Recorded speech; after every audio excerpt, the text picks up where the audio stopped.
Hello and welcome back to Ambitious. I am diving into an episode today that probably I think I will say has become one of my favorite series that we've introduced, which is probably like truthfully one of the most fun things that I even do in my business in general, which is hot seat coaching. I love it. I love it. I love getting into the nitty-gritty of questions.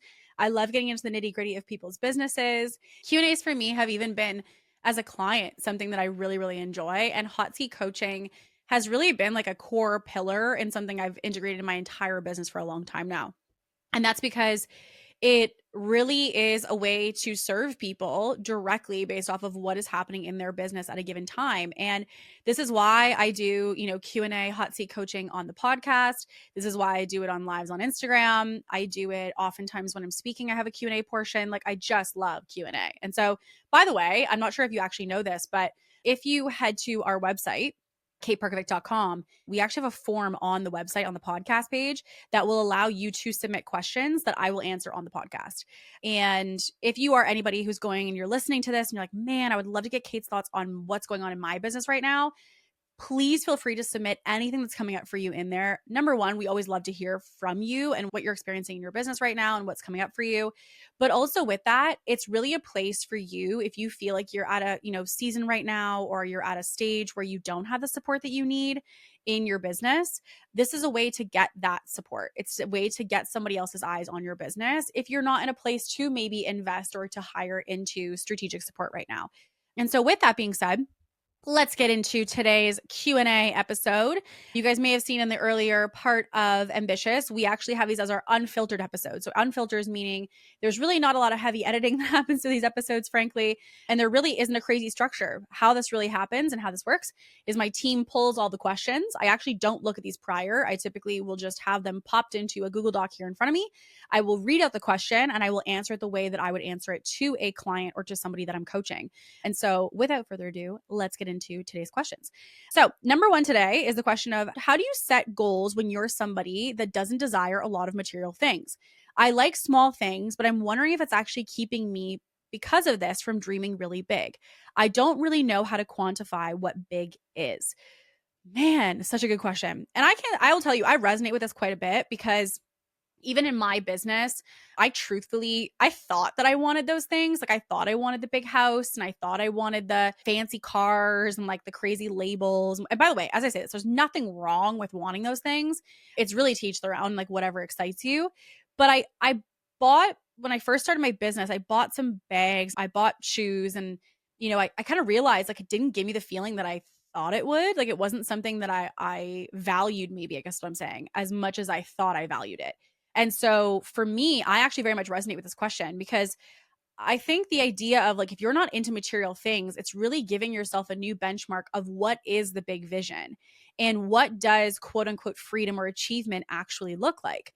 And, for me, I'll speak from personal experience. One of my big goals is to be able to be a mom and a present mom nonetheless, or present mom in my life while also having a big business. So that's like one of my big, big goals is like to be able to be very present, to be able to be at home with my kids as much as possible when I start my family and also be able to have a big business all the while. A second thing being that I really, for me, one of my big things is the vision of like having a book. My family has a pretty interesting story and kind of like timeline and evolution that I really feel like has been such a big part of the catalyst of what allowed me to create and do what I did today. And so I think I would really like to have a book that allows that impact of, the hard work that my mom put into our life and also how that's impacted my business and be able to get that to reach and impact more people. Another one for me is the ability to have time freedom. I'm not someone who I would say is like a digital nomad by any means. Like it's not like I'm constantly traveling and like I, live to travel or anything. But my freedom is the ability to press go on something and do something when I want to do it and not feel constrained. Like if I want to go on a vacation, then I can go on a vacation. If I want to, go and buy a Sea-Doo, I can go buy a Sea-Doo. Like it's like things that if I should want to do something, I have the full independence, freedom, and resources to go do that thing. And what I've realized is the idea of like the material things, like maybe your answer to this question, if you're not into material things, is like, what is your true purpose? Where do you find purpose? And I find purpose not in my possessions, but in like my impact on others. Like, how can my business impact my family? How can my business impact my future kids that I don't even have yet? How can my business impact the greater community, or like the greater, scope of like women who tune into this brand, right? Like, what is the domino of what we're creating here? And how do I, quantify that? How do I quantify impact? How do I quantify the impact on my kids? Well, impact on my kids when they're younger would be able to be home with them a lot. When they're growing up, impact on them older would be able to be to pay for them to go to university, pay for their first car, pay for their weddings, pay for all of those things. Like, it's leaning also for me into the aspect of how it impacts others, not just how it impacts me. And that's really helped me to get a vision of what it is that I actually want. And so I think it's okay if you're not motivated by material things. I don't think that material things for everybody are the motivator. And I think it's getting clear on what really fills you up and what gives you purpose. And then basically taking what gives you purpose, which for me, a big one would be family. If what gives me purpose is family, well, then how do I quantify myself having quote unquote success when it comes to impacting my family? Like, what would that look like? So literally, case in point, one of my things is my mom. I wanted to be able to give my mom, she was a single mom of four, when we were growing up. And so because of that, I wanted to be able to give her resources and to give her opportunities if I can with this business and as a byproduct of this business. And so literally yesterday, we booked as a present to her to be able to go together to Morocco and go for a trip together. And like, that's something that wouldn't typically be an average thing if I was working a 9 to 5, to be able to just say, hey, by the way, you want to go to Morocco for your birthday? Great. Sounds good. Like, let's go. Like, that's something that I'm able to give to her as an experience that typically probably without this business, I wouldn't be able to do. And that's like, for me, I'm like, okay, yes, like it's moments like these, like it's those times where I'm like, this is what makes it worth it. And I feel the same way when I think about taking care of friends as well. So I hope that helps, but I am right there with you, girl, because I myself, I don't have the crazy labels. I don't really have a lot of that stuff. It's not something that, not that I couldn't have it. It's more a matter of I just don't value it. And so because of that, it's become really looking at what do I value and then quantifying it. Okay, next question. How do you know at what level your target audience is so you can create an offer that is perfect for them? So I love this question because even in business, there are stages, right? So you have the stage of the person who's first starting their business. You have the stage of the person who's kind of growing it, maybe like 6 figures, 500,000 a year. You've got the person at 7 figures. You've got the person at multiple 7 figures. So what each one of those people need is going to be different. And so based off that, your messaging has to be different because you're not going to call in someone who wants a multiple 7-figure business with the same messaging as someone who's just starting. And that's because they're working on different things. They're solving different problems. So the first thing you want to get clear on when you're trying to understand your target audience and what offer to create for them is actually to ask them. A lot of people try to like figure out and like self-assess in their own little way to try to figure out what their audience wants. I'm like, the fastest way to tell what your audience wants is literally go ask them. And this can be things that are like polls on socials. You can be doing, market research can come from like questionnaires. It can come from interviews. It can come from opening up like a free hot seat kind of thing for anybody to join for free coaching and seeing what kind of questions are asked on that. It can also be understanding and putting out different types of content and seeing which ones resonate more with the audience in the sense of like get most engagement or interaction, because that often is representation of the type of people who are consuming it. So like, there's a lot of different ways to do market research. But I really would say you definitely want to go and interact with your audience, because I really believe that an effective program or product is going to be something that's based off of the person in your audience and the problem that they have. Now, the thing that's also interesting when it comes to creating offerings is that some people in some industries will have a certain audience that's a certain stage that they don't want to sell to. So for example, even for me, I have always very much tailored a lot of my stuff towards scaling businesses. When I was originally starting, I had a lot of like earlier stage businesses, people who were just getting started.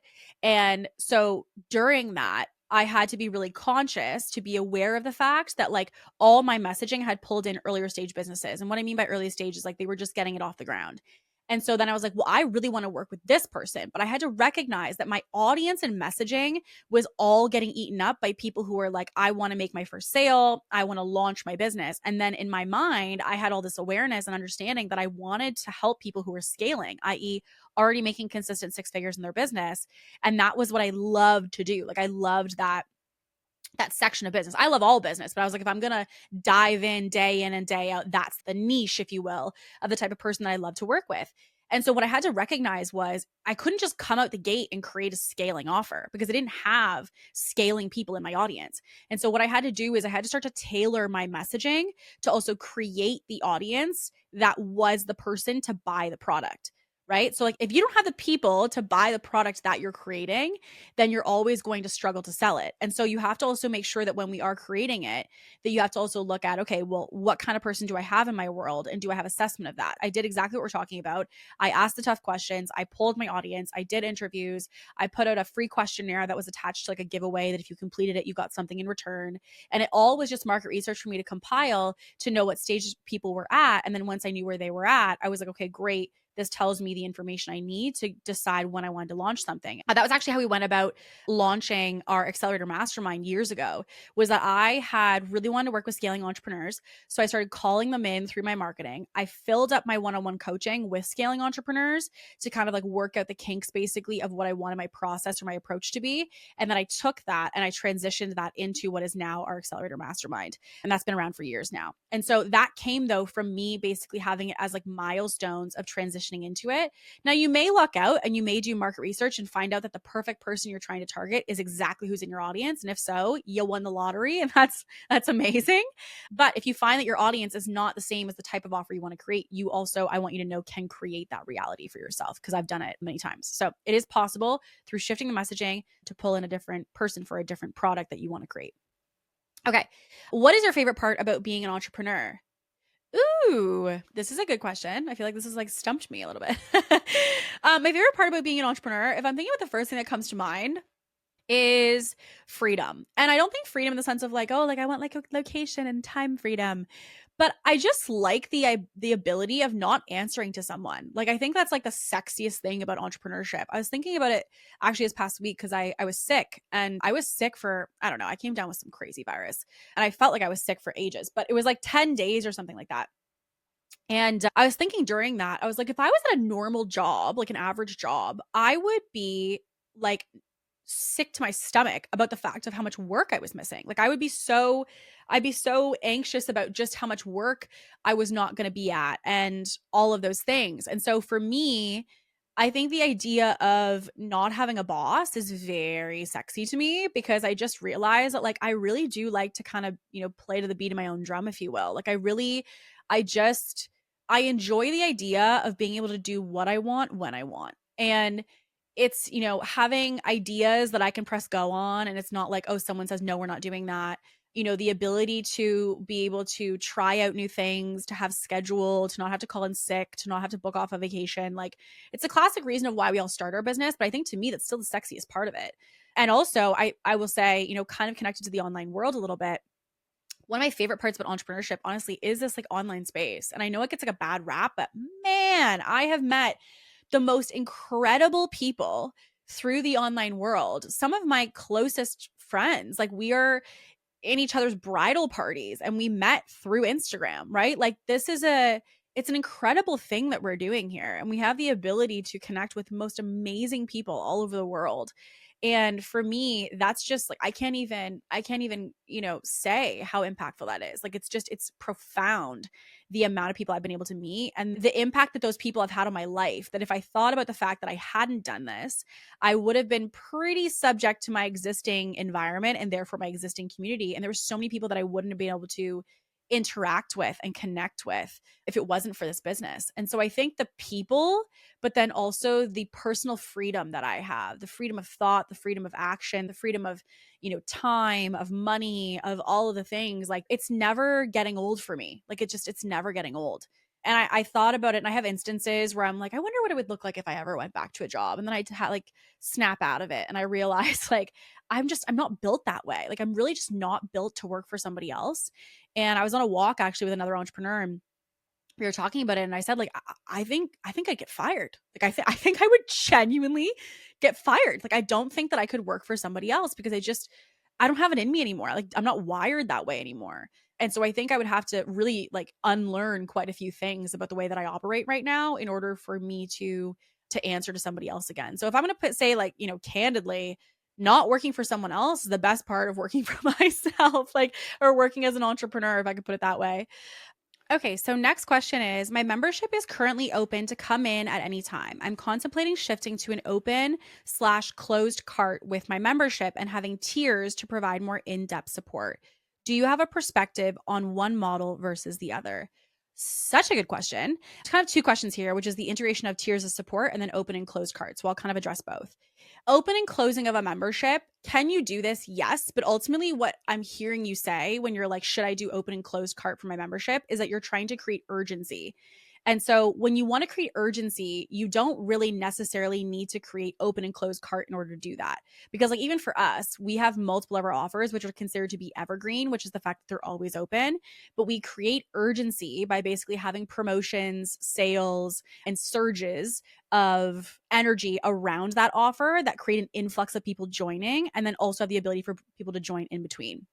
And here's the reason that I love this model is because when you have an evergreen model, i.e., people can join whatever they want, the benefit of that being is you have to recognize that some people's problems are not always going to come up at the time of which your promotion is happening or like your like open or close cart is happening. So let's just say you open and close cart in January, and in April you're going to open again. So like once a quarter. So if you do that and I find your stuff in February, I can't join and I have to wait. And so it's, you have these spaces in between when someone has that problem that they have to wait and wait and wait. So like, yes, it's not to say that even with a wait list, you can't make sales. You absolutely can.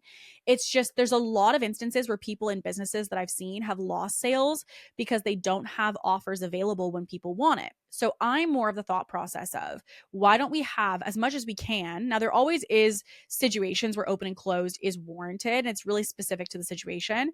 But generally speaking, it would be better for this situation based off what you have here. With your membership, I would recommend to have that be evergreen. And with your membership, having promotions in between where you create surges of sales. So the example that I give to people with this is think about your favorite pair of jeans. Your favorite pair of jeans may be sitting right now on a rack somewhere and they're normal price. Let's just put arbitrary number on them. They're $60. The $60 pair of jeans is on the rack right now. You could buy it today. But that same pair of jeans is also going to go on sale at some point, i.e., promotion, which is naturally going to create an aspect of urgency. You're going to get an email into your inbox saying, come now, everything's 50% off in store. And you're going to go, and those jeans are going to be 50% off. You're going to get them for $30, but you have a window. It's only available for 2 weeks. It's a limited time sale, or you can only use your coupon during those weeks or your points or whatever it might be. All different stores have different ways of doing it. But the same thing is true when it comes to your offers. Because the reality is people in your audience will buy those jeans at $60. And there's also people in your audience who will not buy those jeans unless they're $30. And what I mean by the jeans is your membership.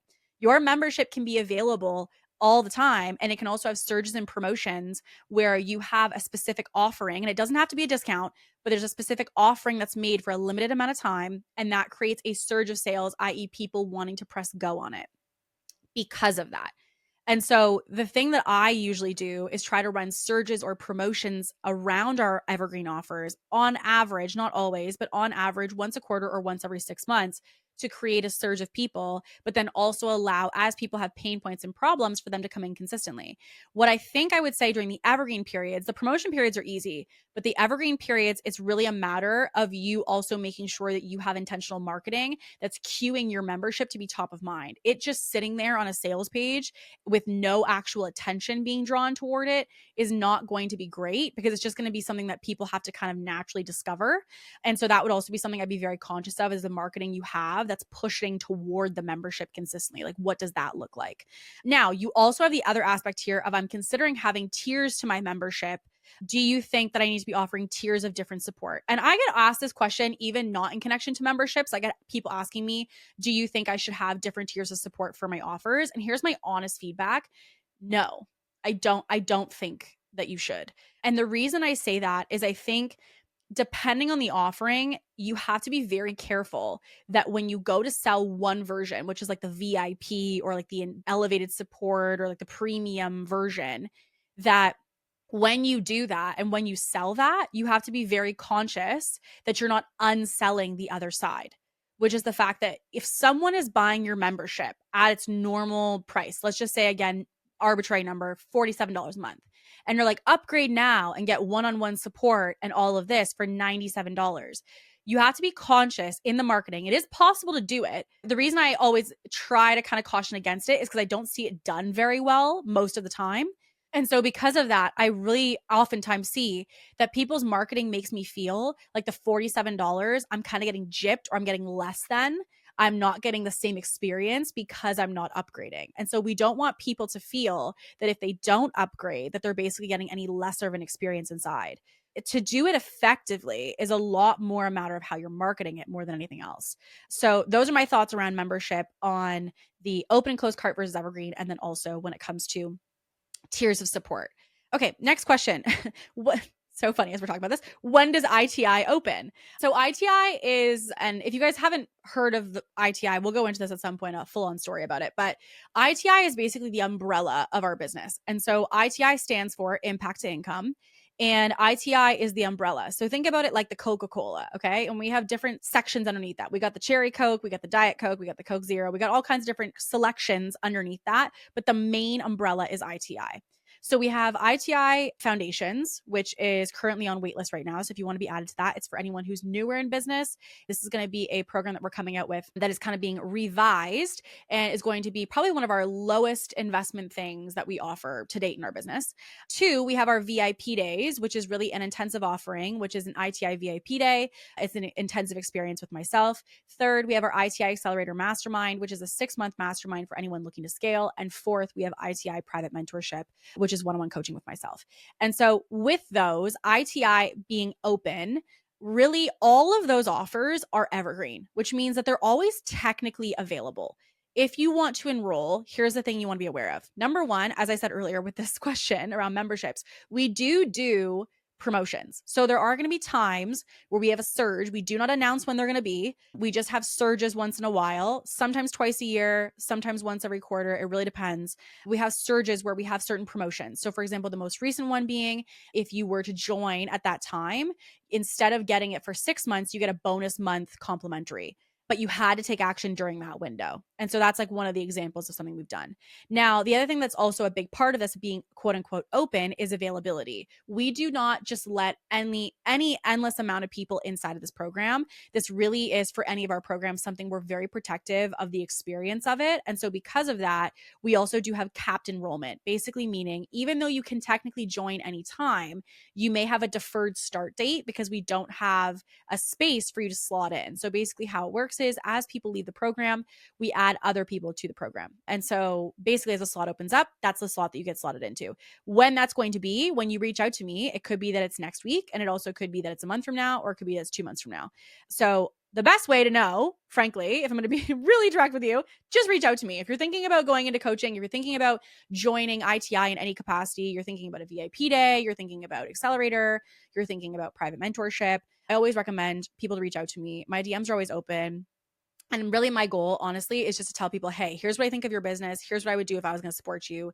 And here's what I recommend of our product suite for you. And if you feel like that's something you want to do, then amazing. And there's no pressure. I literally had somebody message me. They're like, I don't know, like I'm thinking about doing it in like 30 days. I'm like, girl, I'm not going anywhere. Like I'm going to be on the internet for a long time. So if you feel like you want to put it off, like that's totally up to you. I'm not going anywhere. And I don't really do the whole fake urgency thing unless there's an actual promotion that we're doing that genuinely is going away.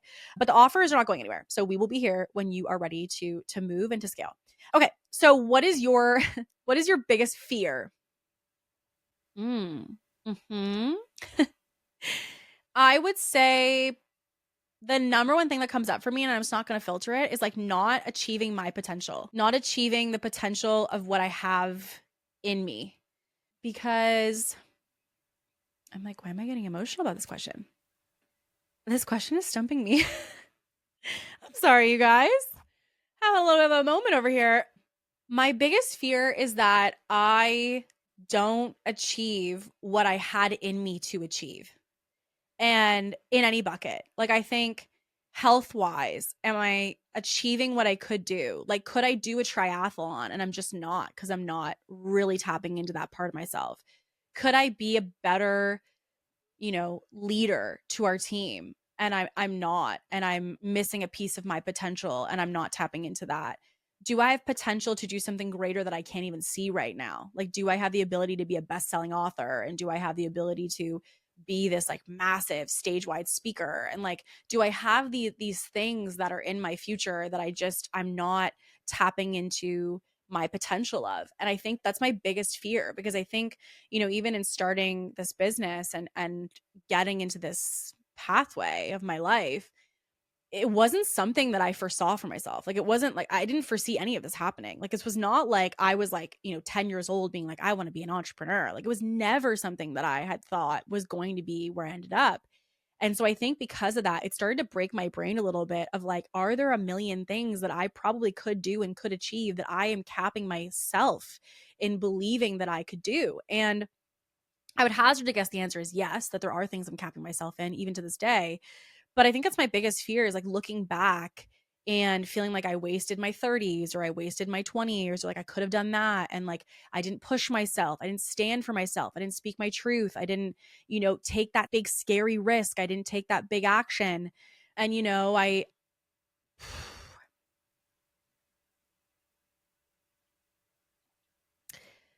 hmm. We did call this an unfiltered episode, you guys. I had something happen recently where in my personal life that I'm not quite ready to share yet, but I will at some point.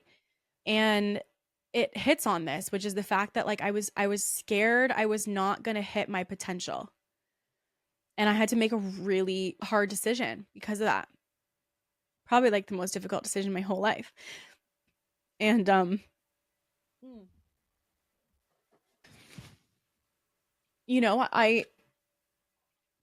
I think that there's so much that we can do and be and become. And I think that a lot of that is on the other side of doing the scary thing and speaking your truth, or taking the scary action, or taking the leap on the business, and, doing whatever that thing is in front of you. And, I'm so thankful for whoever asked this question, because not hitting my potential falls into every bucket, and I'm assessing it daily. Like, I mean, daily. Like, I look at the friends I'm around, I look at the business, I look at the actions, I look at my health, I look at my mindset, and I'm like, where am I capping what I'm truly capable of? And you may be at this place where you can do it. You know that you can be in a certain type of friend group, and you deserve that type of friend, or you deserve that type of relationship, or you deserve that kind of health or body or mindset or business. And yet you stay, and yet you stay stagnant. And it's interesting because we're like, why do we do it? And frankly, the reason we do it is because we're safe, right? So my biggest fear is to stay in safety because it feels good, not because it actually serves where I'm supposed to go.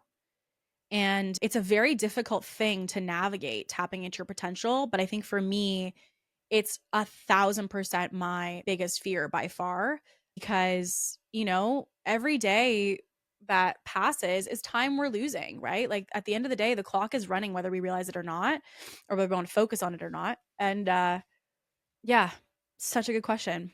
And thank you guys for having and holding space for me to have that moment just now. What is your biggest fear? Not hitting my potential. And thank you for whoever asked that question, because that was extremely therapeutic for me, and hopefully helpful for somebody else as well. On a total non sequitur, a total shift change, how would you market for a graphic designer? Total pivot, you guys. I'm sorry. This is what happens when we do Q&A episodes. How would you market for a graphic designer? So one of the things that I think is important for graphic designers is that people need to see your work. Like, the work is what speaks for itself. And I think the work and the process. So the work being like, really, when you're a graphic designer, you're an artist, right? When you really get it down to its basic essence, you are an artist. And so it's the ability for you to translate someone's vision into the art that they're looking to create. And so that's why I say it's about the product, i.e. the art, and it's also about the process. Because the product, if I'm going to hire someone to do my graphics, the only number one thing that I'm initially discovering them on is aesthetic, which is the fact of like, can they actually achieve the artistic, expression of what I'm looking to have? So if I want luxe branding, can they do that? If I want, like artsy and playful, can they do that? So like, you will look to see that this person can execute the level of the expression of the art that you're looking for.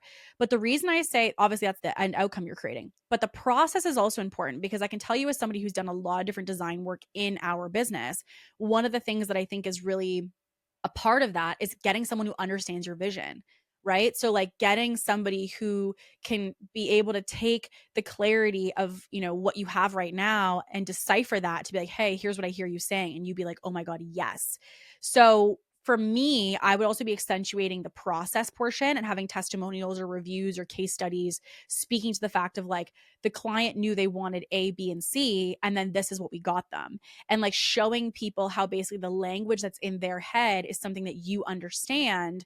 And with that you can support them with to be able to get the outcome that they desire. And so I think graphic design, the thing that I think is really important around that is that you have to show people the product. Like you have to show people what you can do, because frankly, a lot of the time in design, whether it's even graphic design, web design, brand design, any of those things, they all are going to still stem around the fact that I need to know that you can create what it is that I'm looking for. So number one, do you understand what I'm looking for? And can you comprehend that and show me examples of when I say this, what that looks like?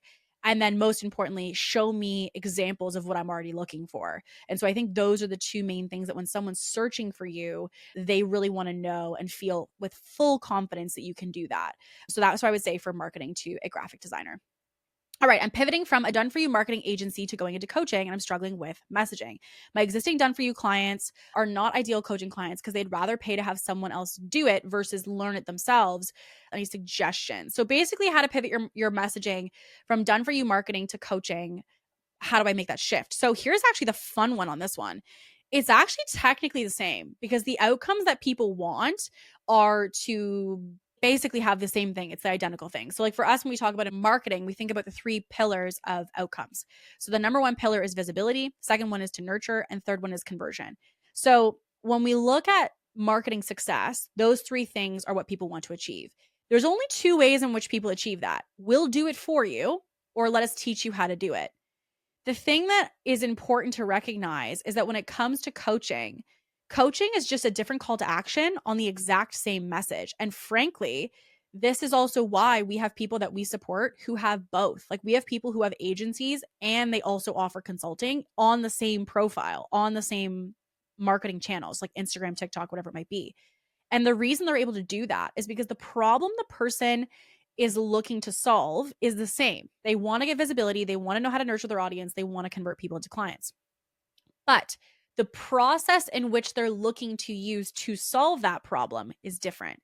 And we've seen this also be really good in pairs together. We've seen people who've come into coaching for marketing who are like, teach me, teach me. And then when you teach them, they're like, oh my gosh, this is so much. I just want someone to do this for me. Hello, agency.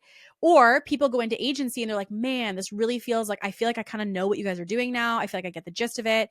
I would love for you to teach me your approach and how you guys are doing what you're doing. And i.e., hey, agency shifts into coaching now.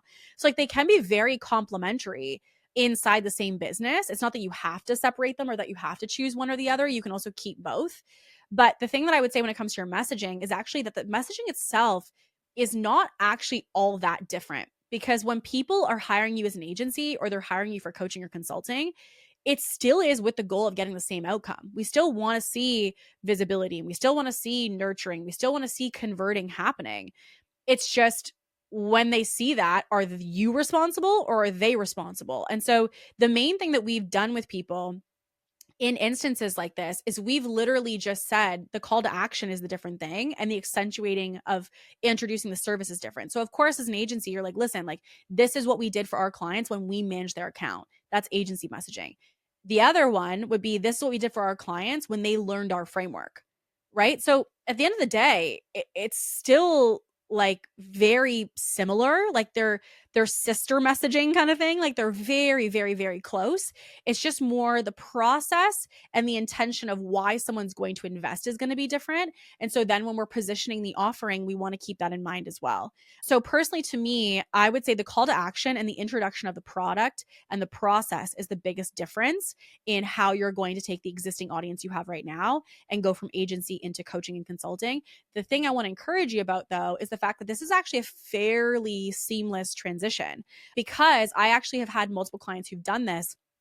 And we've taken their audiences from literally at a place where they're like, I'm only agency and shifting them into an all consulting, all on the same platform. just by making tweaks to, again, the call to action of what the promise is of how you're going to help them to solve their problem, the process of how you're going to help them to solve it. So that's the tweaks that I would make. But I want to encourage you, don't feel like you have to start over. Don't feel like, oh my gosh, this audience is not who I need. There are things and changes that you can make that will take shape pretty quickly if you were to integrate them. Okay. So what are the first top things that you would do in starting an online service business? Ooh. Okay. Well, first thing I'd say is we have an episode that's literally dedicated to this. It's, I think, called something along the lines of what I would do if I started my business over again, in the sense of like what I would do if I was starting from scratch again. So if it was me, I would go to the episode and take some notes on that because it goes through a couple of these core things. One of the things I would do immediately, definitely, is marketing and social, like getting yourself to get on social, start to build brands, start to build people to kind of like know that you exist, because you need to have attention in order to generate sales. So like no one can buy from you if they don't know that you exist. So anyone who's like, I want to make sales online, I'm like, great, get posting, because it means you need to start getting visible by somebody in order for them to be able to purchase from you. So that's like the very simple first step. Now, after that, I think get clarity. And there's kind of like a couple P's that I would ask you about. So number one, what is the problem that you want to ultimately solve for people? So what is the thing that you want to help people to be able to get the outcome of? So what problem are you solving? Two, who's the person that you want to speak to that has that problem?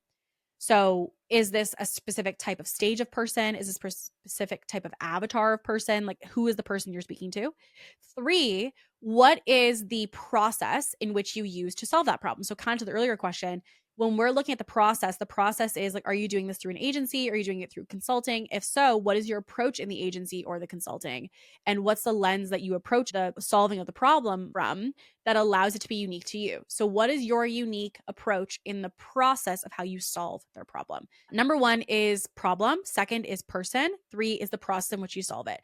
Fourth, we're going to be looking at the actual promise, which is the outcome that you ultimately want to promise people when there's somebody who invests with you.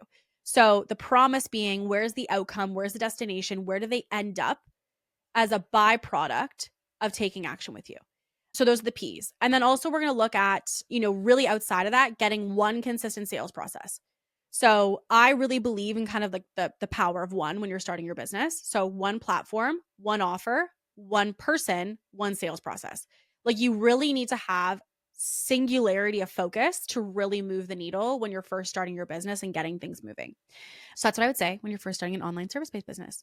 What software apps do you recommend when you're first starting coaching? The cheapest ones. If I'm going to be honest with you, the cheapest ones, mainly because you don't want to make the business too fancy, too complicated before you're really ready for it to be. And frankly, people oftentimes make the business more complicated than they need to make it, just because they think that that's going to be the thing that helps them to grow. And what I mean by keep it cheap, keep it simple is like, you probably to start will have a bunch of separate lower priced or lower complexity platforms, and then eventually consolidate all of those into one larger platform. So like, for example, when we first started, we were like connecting automations between email to payment processor to et cetera. And that was because like, we were trying to do the path of least resistance. We were trying to do the thing that cost the least amount of money. But what we ended up doing eventually is consolidating all of that into one main platform that we use today, which is Kartra. So, things like that would be the way that I would look at it. I would go the path of least resistance. The benefit of most of these software platforms for anything offering wise, project management, data, any of those, oftentimes they have a feature where you get to have like one portion free before you pay. So like, for example, I think it's like Teachable or Thinkific. They have a ability to create like one course or one product before you actually pay to host your products there. And so that's what I would be doing, is looking at how you can leverage those when you're first getting started. The platforms we use today, if it's helpful, we use Airtable, we use ClickUp, we use Kartra, we use Dubsado. I feel like those are the main ones. We use Webflow for our website. Yeah. So like those are not the ones that I started with. Some of them we've maintained. Like Airtable's been around for a while. Before ClickUp, we had Asana. Kartra's been around for a good amount of time now. So, it's really something that I think the software should develop as you scale. I don't think you need the super complicated software to begin with. I think it's something that you want to keep simple and then complicated as it needs to be complicated because it's required to help you to grow. Okay. So as the next question, what do you do when a launch flops? do I launch again or do I make it evergreen? Okay, so I would say first defining what is a launch flop in the sense of like, did it genuinely generate no sales? Did it generate not as many as you had hoped? Like, let's just say your target was 20, but you got 10. Like, what does it mean by flopped would be a curiosity that I have. But I think, what do you do when a launch basically doesn't go the way you want? The first thing you want to do is you want to assess your launches, because your launch is going to tell you things. Like, there's actually information in launches that don't go well that will help you to know how a launch can go well. Things I'm looking at are, did we do market research and tease and test to our audience before? I.e., did you already have an understanding of knowing that you had a certain audience in your world before you ever pressed go on it? For example, I had on my list that I wanted to run, and it's still on my list. I ended up moving because I had a personal thing that happened this year. So I ended up moving it business wise. But I had an event that I wanted to host, and it was going to be like a conference basically. And so this conference was something that I had not even, I was like, you know what? It's an idea that I had. I put it as a test to my audience immediately to say, like, if we were to do an event, do you want to be added to the wait list? And it was like, boom, had a bunch of people. I was like, great. That's proof of concept to me that what I'm wanting to create is something of interest to the people who are consuming me. Great. That's what I need. And so I look at making sure anytime I go into launching something that I have some aspect of clarity of whether people actually want this and is it something that people will consume and will buy. And so that's something I always want to make sure of is like, did I test? Did I do any research before, or did I kind of just like put this out willy-nilly? When I went into launching as well, I'm also looking at, did I effectively tease it? Did I effectively create momentum before I actively sold it to create interest around it and to create eyeballs that were locked in on my launch?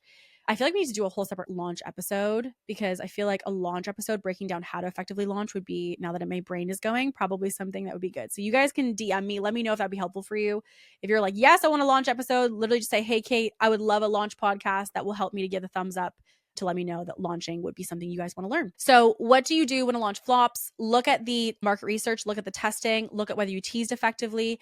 And then during the launch itself, i.e. the active selling portion, I'm looking at messaging. And what I mean by messaging is, are we speaking to the pain points and the desires of what our ideal client wants? But then most importantly, are we doing so in the buyer type or the lens of the type of audience that we have? And I want to share with you a little insight here too, because, I had a Black Friday launch, which we do every year, by the way. We do a big promotion at Black Friday every single year for all of our programs. And during Black Friday, this past Black Friday, we were like, what the heck is going on? And I have this rinse and repeat structure that I use for Black Friday. It's the same every year. And I was like, this is so weird. The response seems a little bit different. I can't quite put my finger on it. And come to find out that the buyer types in my audience had changed since the previous November. What I mean by that is that the stuff we were putting out was very tactical, very strategic, very outcome driven, specifically spoke to a certain type of buyer. But with that buyer, we also recognized we didn't have that person anymore, because what I did is I put out basically like bait, if you will, to my audience to test my theory. And when I did, the response was significant. We got flooded with DMs and applications. And I was like, okay, so if that's the case, then all the messaging of what we created was in the lens of, let's just say, the color purple, when instead we actually need to be in the color blue. And so the pain points and the outcomes were the same, but that we needed to approach it from a different lens. And so because of that, we went kind of and edited the marketing that we had established or created, because we knew that we needed to have it in the lens of something that people really wanted, in the sense of like the flavor of what they needed to have it in. And so with that being said, I would say also looking at your buyer types and making sure that you're speaking to them effectively is also going to be super important, so that, do you have the same pain points and outcomes, number one, and then the lens in which you're approaching that, is that the way that they need to have it approached for the type of buyers that they are? So to your question of, should I make it evergreen? No. Just because you have a launch that doesn't go the way that you want doesn't mean you just automatically put it on evergreen. Launches are information. They are marketing data. And so really what it comes down to is knowing the data to look at and really knowing how to make decisions off of that data. And so obviously, like, without knowing the specifics of exactly what you mean by it flopped, that would be my initial recommendation of things that I would start to consider. And I have also, I want to tell you, had people who have launched a product and it didn't get anything, i.e. they went to quote unquote launch it or promote it and it didn't generate a lot of sales for them. And then they went in with a more intentional launch strategy and adjusted the messaging and understood the buyer types and the teasing and the testing, and in doing so, sold out the offer. So don't feel like your offer, just because it's not selling during the launch, isn't going to sell. Oftentimes, when we're seeing the launch not work, it's not always because people don't want the product. It can sometimes be the way in which we're promoting the product. Okay. Next question is, how specific should a niche be? I keep hearing mixed opinions about niching down or niching up. So I would actually say that you should have a more specific niche to the earlier portion of your business. And then as you progress, you can go more general. So I want you to think about, okay, like Jenna Kutcher. Many people in the online world are familiar with her work. She actually started in the photography space. So like that's what she was known for when she first got into the online world, did blogging, and had a lot of her brand being developed and established. The thing that I would say when it comes to her growth, you'll see that she does a lot and covers a lot more topics now, dives into a lot more things now. That's because she's built community and brand, she's built connection with her audience, and she's built people understanding her authority, and with that, what she can speak to. So as she scales, she can go wider and wider. You'll also see this with, for example, like Tony Robbins. He can talk about money, he can talk about relationships, he can talk about business, he can talk about really any of the categories because his authority and understanding of his expertise in his industry is so clear to the people who know him now. But all businesses typically will start with one core niche and then expand over time once that initial person they speak to or the product that they launch has been kind of like verified, is what I mean by that. So like for me, I basically initially started with only a specific stage of business, and now I help a variety of stages. So like I only used to help people who were just beginning in business, and I also only used to help coaches. That was the only people that I used to support. Now I help people who are starting all the way up to, frankly, like $8 million businesses. And with that, it's a big spectrum. And in that, I'm helping all kinds of different people now. Yes, I help coaches and consultants. It's part of the business we do, but it's actually not even the majority of what we do. We have agencies, we've got service providers, we've got wedding planners, we've got lawyers, we have naturopath clinics, we've got authors, we've got all kinds of different industries. And that's something though that took shape over time. If I had said, hey, anybody who wants to start a business in any industry, come work with me, it wouldn't have worked initially because I didn't have the initial brand recognition and understanding and proof, frankly, of the variety of people that I could help. And so because of that, you want to start getting the proof to start and build the momentum. And then over time, you can go wider and wider if you want to. Okay. So next question is, I'm struggling to scale my agency past 10 to 15K months. I'm stuck in the client work all the time. What is the best way to hire a team and have them learn what you do or what you know so that the quality is not affected? We, by the way, are a content and funnel building agency. So by the way, very, very common when it comes to agencies and service providers. They're like, I am stuck in the weeds with clients, Kate, and I can't get out of it to work on my business. I'm always in it, so I'm not working on it. Very, very common. Starting to initially hire, well, one of the first things you have to actually do is you have to reverse engineer how you're doing what you're doing. A lot of the time, what I see with agencies, which is a big mistake, is that people have people come in and just shadow them to basically say, like, just watch me do what I do and then learn it. You want to be able to teach it. Scalability is really only a matter of what you do and what can be replicated to be done by somebody else. Because if it can only be done by you, it's not really scalable. And so the first thing we would want to do is actually build a framework to understand how you do what you do so that we're able to then teach that to somebody else. So that would be one of the first things, is building out an intentional framework that we can teach to a team member. Now, who that team member is, when you're first hiring somebody, you probably are going to want like a jack of all trades to start. You can't go specialist out the gate. What I often tell people with team is when you're first hiring team is often going to be generalists, i.e. people who have the ability to be a little bit of like a chameleon in your business. They can be a little bit fluid in the ways in which they support you. And so when you have that over time, you will then shift into going into more specialists where you have like people per departments, you have client managers, you've got the marketing person, you've got the salesperson. That takes shape as the business develops, but you're not going to want to hire only a salesperson because then frankly, all the client work is still on your side. So if I was going to hire, I would probably have someone to help you with client delivery first and make sure that they have an understanding of how to effectively support the clients. So again, building up the framework of what it is that you do with clients right now. How does your strategy brain work? How do you assess certain things? We actually will be discussing this in an episode coming up about signature frameworks and genius models on how to create this. So stay tuned for that. But I really recommend when it comes to building out a framework, that's going to help to really make sure that literally the way in which you think about things, the way in your unique way of doing it, is actually teachable to somebody. And it is teachable, by the way. It's just a matter of pulling that information out of you and making it into a model. And so I would give them that model. I would bring in somebody who can be in client delivery with you, but also has ability to be fluid in supporting you in the other areas. And once that person's in, I would actually swap who the person is who is the point of contact. So I would not make you the point of contact anymore. I would make that person the point of contact, and you guys can work together behind the scenes. But to the clients, that person is their point person now.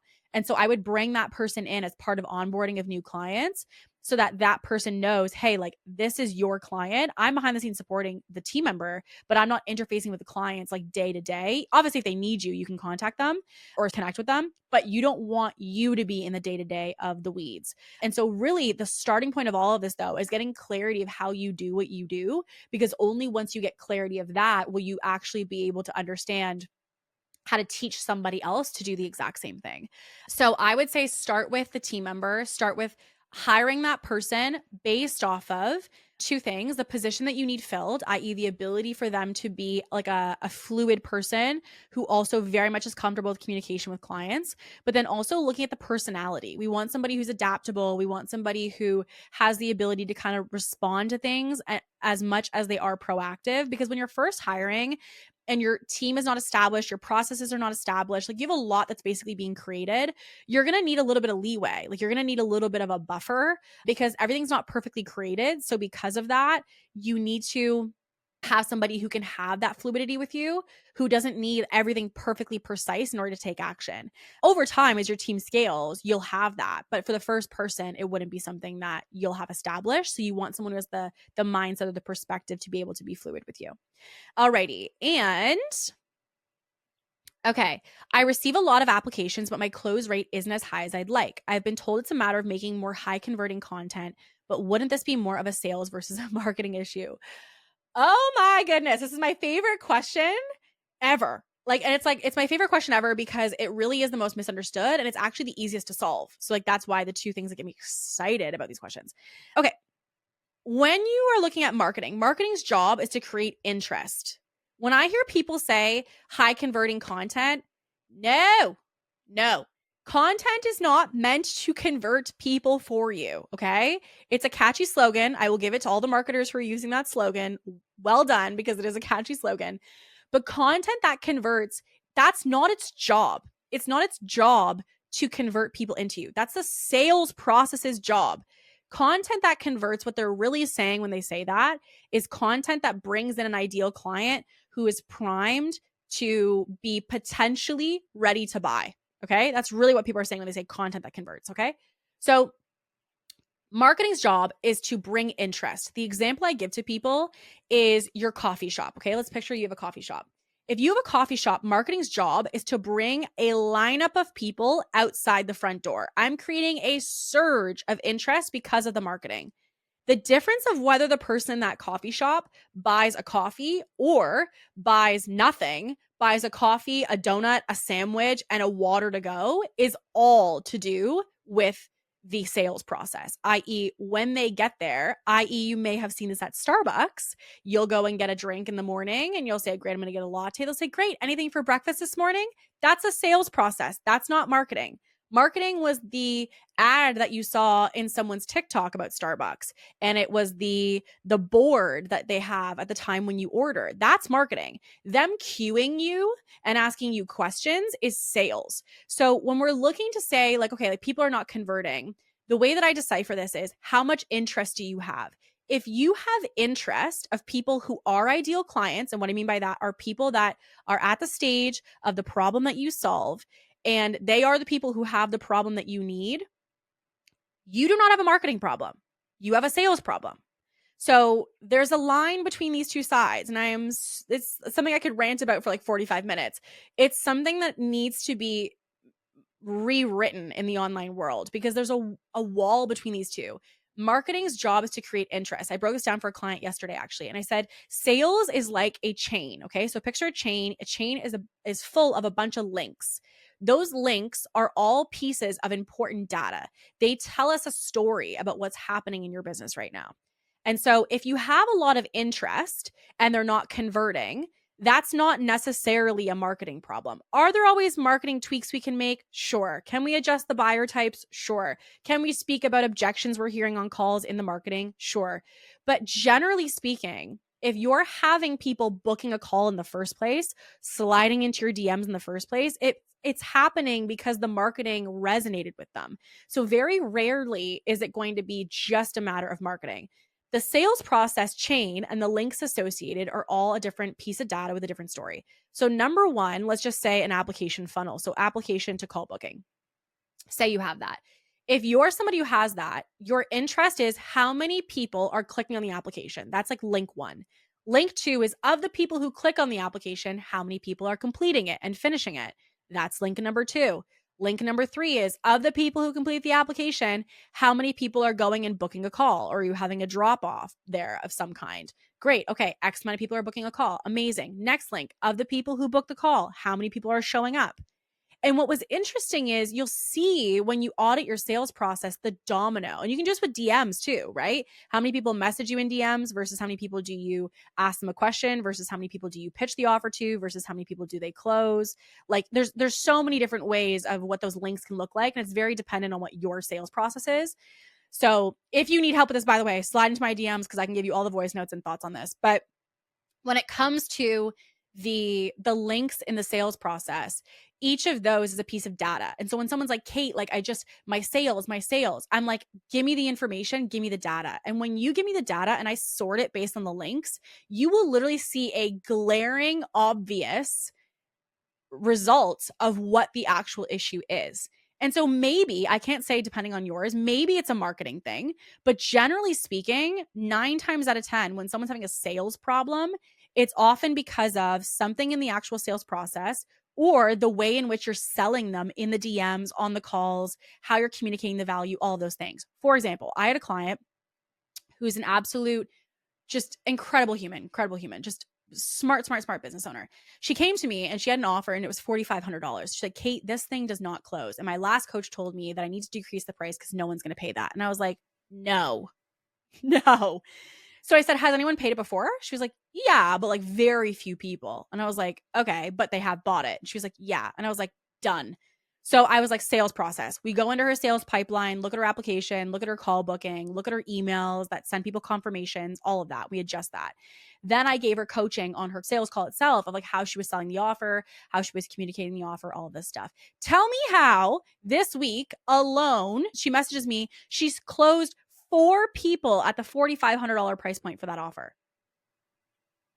Hello. It has nothing to do with the fact that it was the marketing. Her marketing has been really like it's been adjusted and we're making refinements on it all the time, just as we are with my own marketing. But it wasn't the problem. The problem was the sales process. There was tweaks that needed to be made in it. And when she knew what to do and she started executing those consistently, she's easily closing that price point now. And I'm like, so like, how do we feel about the price point? She's like, yeah, it turns out it closes perfectly fine. I'm like, exactly. So the thing of why I'm so passionate about this is I think sometimes people will assume and make these prejudgments basically of like, oh, it's this, and just kind of like assume or close the chapter on something and say, well, it must be a sales process. It must be this. Your business is information. And even if this was a marketing issue and we weren't talking about sales, your business is information. And so it's really a matter of being able to know where you're looking for that information. And 2, when you find that information, how to assess it is also something that's going to really massively impact your business. And so the same thing is true with marketing data. When someone's like, oh, my marketing's not working, your marketing has data. Show me the data and I'll tell you what's happening. And so it really is the same with sales, the same with clients, like all of it comes down to data. And so I would say be very conscious of the trap of believing that your sales process is always a marketing issue because they are not always connected. You can have great marketing that brings in a ton of people, but they don't buy. And that may not have anything to do with your marketing. It can also have something to do with your sales process. So remember that they're 2 separate parts of the business. They have to be audited separately before they can then be audited together and in connection to each other. Okay. So what is the difference between private coaching with you and your group program? Trying to figure out which one is best for me. Good question. So really, this is what I would tell somebody if they were on a call with me. And I would also say this to somebody who's in the DMs with me. If you join our accelerator mastermind, that is going to help you to scale. If you join private mentorship, that is also going to help you to scale. Both of these do get you to the same place. You can still scale rapidly with both of these offerings. So don't think that just because you go into private, you're like, that's the thing that's going to 5x my business, but then the accelerator mastermind 2x's my business. They both rapidly scale your business. So there's no difference in the sense of the outcome. The only difference is the experience. Okay. So how I want you to think about it is you're go to your favorite restaurant, this nice bougie restaurant, okay? One, you're going to park your own car. The other one is a valet park, okay? The only difference is the experience of how you're getting to the restaurant. Both are eating the same food. Both are going to go to the same place and have the same great experience. The same thing is true when it comes to our programs. Private mentorship is really just for somebody who wants a very intimate experience. And the reason we call it mentorship and not coaching is because it is just that. Coaching is typically a matter of helping you with the situations that are coming up in the business and helping you to develop. Mentorship, in private mentorship, because I'm very high proximity with those clients. And what I mean by that is like they really have unlimited access to me. Like if they need me, I'm there. The reason that we call it mentorship is because in those instances, I am not only coaching them on their business, but I'm also mentoring them as business owners. And what I mean by that is like we're sharing a lot of personal stuff in those that allow them to get insight on mistakes that I made, things that I was going through. And like it's really like it's completely unfiltered. And because there's such high proximity, they're getting access to that unfiltered. It's still covered in Accelerator, but it's just you're getting access to that at a different frequency, a different quantity than you would in Accelerator because you just genuinely can message me day in, day out. So that's really the only difference. I tell people, and I'm confident to say this, you can get the same results in either program. It is just a different experience in getting to the same destination. And some people who've gone into private, it's because they've done masterminds or maybe they've been in a program before and like, I don't want to do that again. And that's fine. And there's also people that I'm like, listen, you don't need private. I will be the first person to tell you that you don't need private mentorship. If someone's like, yeah, like I'm open to a mastermind, like what about this? What about that? By the way, guys, our accelerator program is a hybrid program. It's one-on-one coaching and group support. It's not a group program. There's Slack messaging, there's one-on-one calls for coaching, there's group calls, there's hot seat coaching, there's panelists, there's guest experts who come in. Like there's really just all kinds of things. And so because of that, it's not a group program. It really is a mastermind. It's a hybrid of all the things I love about coaching put into one program. And so really the only difference is the fact that private mentorship is more of the one-on-one than the mastermind is. That's really the only difference. For example, in our accelerator, you get a kickoff of a 1-hour kickoff call, whereas in private mentorship, you get a VIP day with me, like an intensive day with me. You know, for example, inside of Accelerator, the calls are typically like 25 to 30 minutes and you book them as you need. And then with private mentorship, there's really like a unlimited amount of calls and you also have bi-weekly 1-hour calls that are pre-booked. So like all of those things are really, there's small differences, but they really are just different pathways to the same destination. But thank you for asking this question. And of course, if you ever have any questions for any of you listening, if you're listening right now and you're like considering working with me, but you kind of have questions about like, I don't really know which one's right for me, just slide in my DMs. Like I'll give you all the information in there. If you want to hop on a call, we can do that too. And I'm always happy to be an open book and just genuinely tell you what I would do to support you and what I'd recommend if I was going to support you with your business. Okay. So to this, last question, any tips for keeping business running and growing during a time where you need to prioritize yourself instead? Yes. Ooh, good question. It depends on what you mean by prioritize yourself. Like, as in, like, how urgent is that prioritizing yourself? Like, is it like I'm in a crisis right now and like I really can't deal with this in the sense of like business wise, it's feeling overwhelming? That's a little bit different. We actually have an episode on that, by the way. It's about how to navigate a business during a crisis. So if you are in like a crisis situation, I really recommend listening to that because that's going to help you to literally get a roadmap of how to navigate this time. But if you're wanting to run or grow your business in a time where you want to prioritize you, the thing I would say is that really Parkinson's law is basically the fact that you're going to use up the time in which you give yourself. And so if you have less time to work on the business, i.e. you need to prioritize other things, it's not actually a bad thing because it can actually indirectly give you a way to learn how to operate the business differently. And it really means that if you give yourself a tighter container in which you're going to run the business, you're only going to fill that container. So you'll find ways basically to hit the outcomes in a shorter amount of time than you previously might have done in double the amount of time. And that's just because you're giving yourself a very strict container. This is also very much seen with moms who have kids. They have their first baby and previously in their business, they might have, let's just say, been working like, 10, 12-hour days. And then they have a baby and they're like, I have 3 hours a day to work on my business. And they still get things done and they still grow the business. That's because they contained the amount of time that they were going to give to the business and what they were doing. And so that's also something that I would be very conscious of for yourself to look at. Now, when it comes to growing it while prioritizing yourself, the other thing I would also say is make sure that you're putting emphasis on how you're going to take care of yourself first before you actually take care of the business. Because I think a lot of times people will really look at like the business needs this, the business needs that. and then they put their extracurriculars or their stuff after it. I actually want you to do it on the opposite way. I want you to focus on your stuff. If it's your family, your personal time, your, personal activities, your sleep, whatever it might be, focus on prioritizing that and making that like a number one priority for yourself in the way you structure your business, so that you're able to have that be the forefront and work your business around it. Again, like structure your business around your life, not the other way around. And then as well, the other tip that I would give you is also realizing that like this is actually a way for you to realize that your business is not structured the way that you need it to be. This is not for a season. This is not like, oh, right now. It's, you said in your question, this is for me to run and grow my business during a time where I need to prioritize myself. Listen, you need to prioritize yourself in any season. You have to have the ability to prioritize yourself in any season. And so what it tells me is that the business is not actually structured for you to prioritize yourself. So I would also look at the strategy of how you've built it and say, if I wanted to make this long-term, if I wanted to make prioritizing me an ongoing thing in my business, what's not working about the way that I'm doing things right now, and what needs to be shifted, what needs to be adapted. And so there's many things you can dive into. Of course, my DMs are always open if you do have any further questions on this one, because obviously it seems like you're going through a tough time right now. So if I can support in any way, definitely let me know. But those would be some of the initial things that I would start with. So on that note, my friends, that is going to be the wrap for today's Q&A episode. I don't know about you guys, I'm loving these Q&A episodes. I really like the kind of like machine gun of questions and being able to dive into all different aspects of business. I feel like we touch on brand, we touch on marketing, sales, team, money, mindset, all of the things in one episode, which is I think why I'm loving these topics. So as a reminder, you can also get your question featured on our episodes and get those answered by myself. We are doing these episodes as a feature, Unfiltered Q&A episodes. We're doing these regularly. So if you do want your question answered, please be sure to go to our website. There's a podcast heading there for you, and you can go and there's a form there where you can submit your questions to be featured. All of these are anonymous, by the way. So we do not mention anybody's name.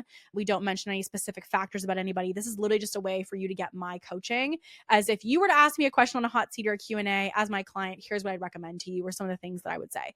So on that note, you guys, I hope you guys had a good time listening today, and I will see you next week. And as always, stay ambitious.